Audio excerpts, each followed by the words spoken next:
在动漫界，《一拳超人》无疑是一个现象级的作品。第一季由 Madhouse 制作，以其惊艳的作画、流畅的动态设计以及极具震撼力的战斗场面，征服了无数观众。从奇遇老师一拳打飞敌人的畅快，到细致入微的表情刻画，每一帧都充满了制作团队的诚意与用心。一拳打破了英雄的刻板印象，也重塑了粉丝对热血动漫的期待。然而，第二季的到来却让人们大失所望。制作公司更换为 JC Staff 后，制作水平明显下降。原本充满张力的战斗场景变得僵硬乏味，静态镜头过多让节奏显得拖沓，特效甚至被戏称为 PPT 风格。尽管故事依旧延续了原作的精彩，但视觉表现力的大幅下降令粉丝感到无比遗憾。曾几何时，七大罪凭借恢宏的世界观、燃到炸裂的战斗场面以及精心雕琢的人物关系，成为了热血动漫的代表作之一。第一季和第二季由 AE Pictures 制作，以精致的作画和流畅的打斗吸引了无数粉丝，特别是梅利奥达斯与石界的对决，更是让人热血沸腾，直呼过瘾。然而，从第三季众神的逆鳞开始，制作公司更换为 Studio Dean，这一改变让粉丝们对这部作品的热情迅速降温。战斗场景被大量竞争替代，原本惊艳的必杀技特效也变成了廉价 PPT，人物比例时常崩坏，甚至一些关键情节的氛围也因作画质量的急剧下降而显得苍白无力。其中黑化的梅利奥达斯对战傲慢之罪艾斯卡诺这一高光时刻的崩坏，更是被观众吐槽为灾难现场。在原作漫画里，明明是可以让无数粉丝兴奋的高燃画面，然而这场战斗被粗糙的作画和僵硬的动作完全毁掉，整场战斗毫无震撼感，实属可惜。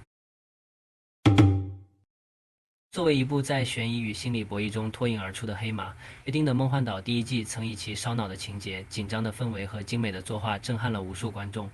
伊莎贝拉的冷酷微笑，孩子们的逃亡智慧，再加上扑朔迷离的设定，带来了一场触动人心的逃亡冒险。每一个细节都精雕细琢，让粉丝们对续作充满期待。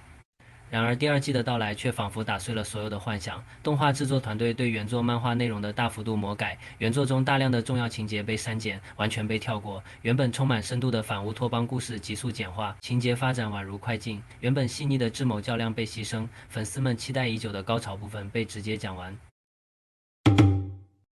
《刀剑神域》第一季在播出时迅速成为现象级作品，其独特的设定和高质量的制作吸引了无数的关注。然而，《刀剑神域：爱丽丝篇》作为系列中篇幅最长的部分，收获了较为复杂的评价。尽管宏大的世界观和人工智能的哲学探讨颇具深度，但过于冗长的叙事节奏让紧张感被稀释，不免让人感觉节奏拖沓，战斗场面缺乏原有的紧张感。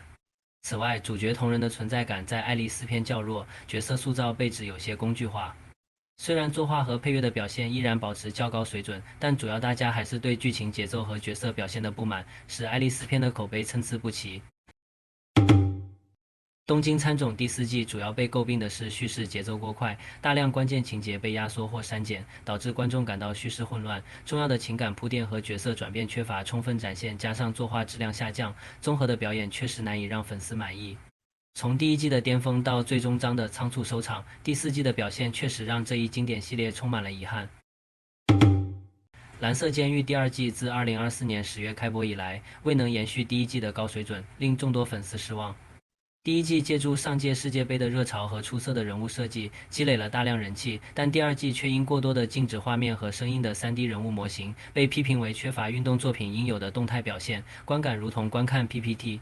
这对于2023年日本漫画销量榜首的作品而言，实在令人遗憾。动漫 YouTuber Hero 在视频中爆料，制作委员会未经快推出第二季，刻意缩短制作周期，降低动画质量，试图依靠原作漫画的高人气支撑播放量。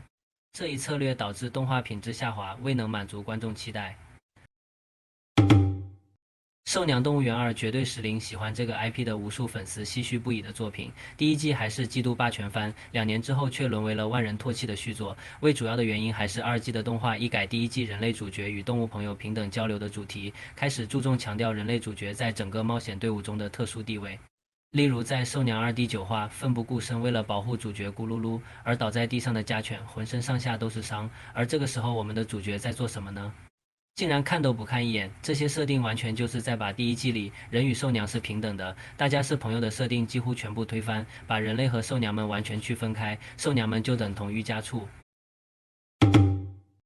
约会大作战》第一季由 A++ 加制作，第二季由 Production IMS 负责，第三季则由节操社 JC Staff 接手。虽然节操社曾经制作了许多口碑良好的作品，但第三季明显受到了动画公司项目过多、资源分配不均的影响。